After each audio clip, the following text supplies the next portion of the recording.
अच्छा दिखना, फोटो खींच के मुस्कुराना और फिर चूना लगाना, बाकी सब छोड़ दे विपक्ष। हमको ये बतला दे कि तुम्हारा नेता कौन।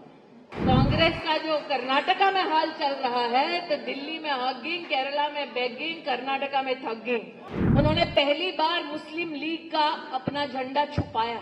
यहाँ पर फ्लैग छुपाओ, उत्तर भारत में जाके मंदिर मंदिर हो आओ, ये कांग्रेस की स्ट्रैटेजी है। हिंदुस्तान को पहले भी लोग धमकी दे चुके हैं, वो नहीं टिक पाए हिंदुस्तान के सामने, तुम क्या चीज हो। जब भारतीय जनता पार्टी का एक कर्मठ कार्यकर्ता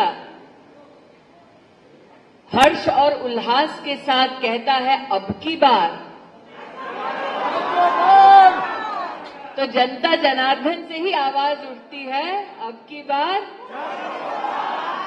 ये विशेष रूप से इंडी अलायंस के उन नेताओं को आपका मुंहतोड़ जवाब है जिन लोगों ने ये दुस्साहस किया और कहा कि मोदी तो अकेला है, न घर है न परिवार है।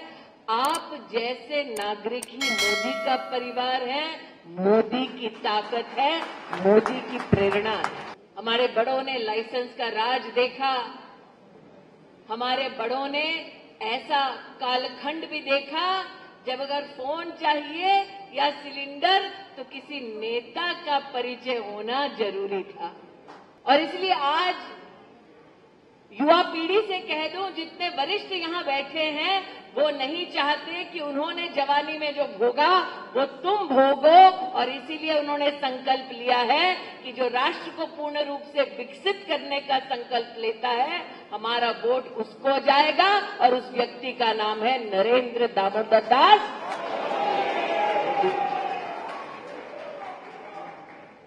हम मांग कर बैठे थे जब कांग्रेस के एक दिवंगत नेता ने प्रधानमंत्री के पद पर यह ऐलान किया कि दिल्ली से 1 रुपया निकलता है तो गांव तक पहुंचते पहुंचते 10 पैसा हो जाता है। बड़ों ने ये विष पी लिया था, ये मान लिया था कि अगर कांग्रेस पार्टी प्रधानमंत्री के पद पर ये स्वीकार करती है कि 90 पैसे खाने वाले कांग्रेस के ही नेता हैं, फिर नरेंद्र मोदी प्रधान सेवक बने और उन्होंने संकल्प लिया कि भारत की तिजोरी से रुपया अगर निकला तो गरीब के खाते तक पूरा का पूरा रुपया जाएगा। और इसलिए देश के इतिहास में जो कभी ना हुआ वो मोदी ने कर दिखाया, और 40 करोड़ से ज्यादा हिंदुस्तानियों का जीवन में पहली बार बैंक का खाता खुला। और मेरा सभी महिलाओं से विशेष आग्रह है, अगर हम चाहते हैं कि महिलाओं को कोई राजनीति में गंभीरता से ले तो गंभीर राजनीतिक मुद्दों पर अपना ध्यान आकर्षित रखें। सास बहू का सीरियल जिंदगी की असलियत से कोसों दूर है। जो जिंदगी की असलियत को समझे और गंभीर रूप में राजनीतिक कार्यक्रम में भाग ले, उसी महिला का सामाजिक और राजनीतिक जीवन आगे चलकर सफल है। फोटो खींच खींच के मुस्कुरा मुस्कुरा के गांधी खानदान ने ऐसे ही लूटा है देश को। अच्छा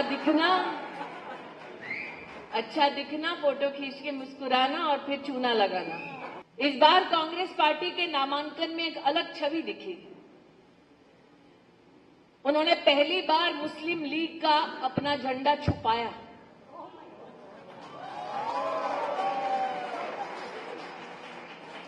और मुझे आश्चर्य ये हुआ कि अब तक तो डंके की चोट पर मुस्लिम लीग के साथ झंडा फहराते थे, पहली बार संकोच हुआ है मुस्लिम लीग के साथ झंडा फहराने में। फिर मैंने सोचा ऐसा क्यों किया होगा। फिर ध्यान आया उत्तर भारत में चुनाव बाकी है, यहां पर फ्लैग छुपाओ, उत्तर भारत में जाके मंदिर मंदिर हो आओ, ये कांग्रेस की स्ट्रैटेजी है। क्या आप सोच सकते हैं कि वायनाड में कांग्रेस का प्रत्याशी बैंड आतंकवादी संगठन के नेताओं के समर्थन से चुनाव लड़ रहा है? और ये बहुत गंभीर बात है। आतंकवादी संगठन के राजनीतिक नेताओं ने ऐलान कर दिया केरल में कि वो कांग्रेस पार्टी का समर्थन कर रहे हैं। कांग्रेस पार्टी ने उनका समर्थन स्वीकार कर लिया है। उनका समर्थन का बहिष्कार राहुल गांधी ने अब तक नहीं किया है।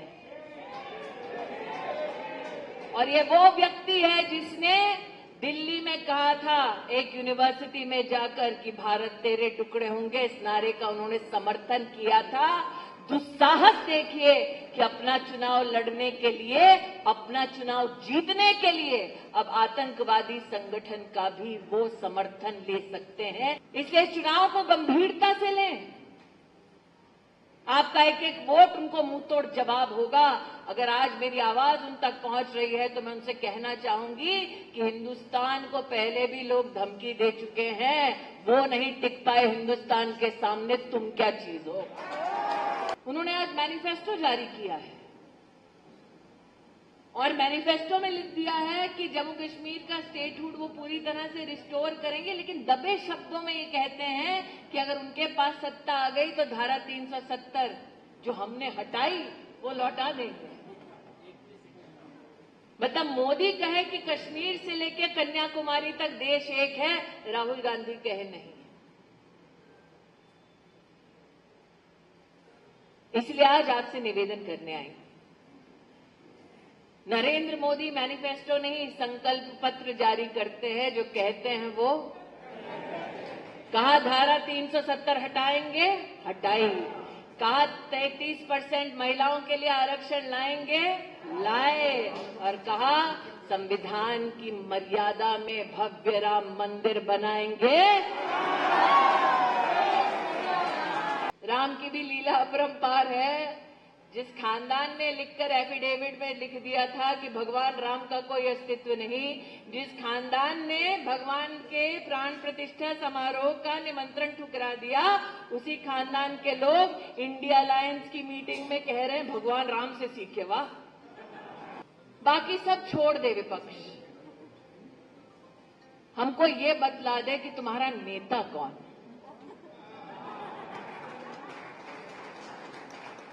हमको ये बतला दे तुम्हारी नीति क्या, नियत क्या है, ये दुनिया जानती है। आज भारतीय जनता पार्टी और एनडीए के सभी कार्यकर्ता डंके की चोट पर कहते हैं कि हमारा नेता नरेंद्र मोदी, हमारी नीति सशक्त भारत और हमारा जो नियत है, हमारा जो संकल्प है वो है 2047 तक पूर्ण रूप से भारत को विकसित बनाना और आगे 3 साल में भारत को तीसरी बड़ी सबसे इकोनॉमी बनाना। और आज जो कांग्रेस का जो कर्नाटका में हाल चल रहा है, तो दिल्ली में हगिंग, केरला में बेगिंग, कर्नाटका में थगिंग, ये हाल है।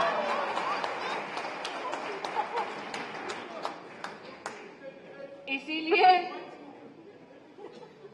उनकी नजर आपकी तिजोरी पे है, आपकी नजर ईवीएम पे कमल के बटन पर रहनी चाहिए। मैं यही निवेदन आपके मध्य में लेकर आई हूं। जाकर पोलिंग वाले दिन कमल का बटन दबाएं, पुनः नरेंद्र मोदी जी को अपना आशीर्वाद आप दें। आज यही निवेदन आपके चरणों में अर्पित करते हुए अपनी वाणी को विराम देती हूं। जय हिंद, जय भारत। बोलो भारत माता की।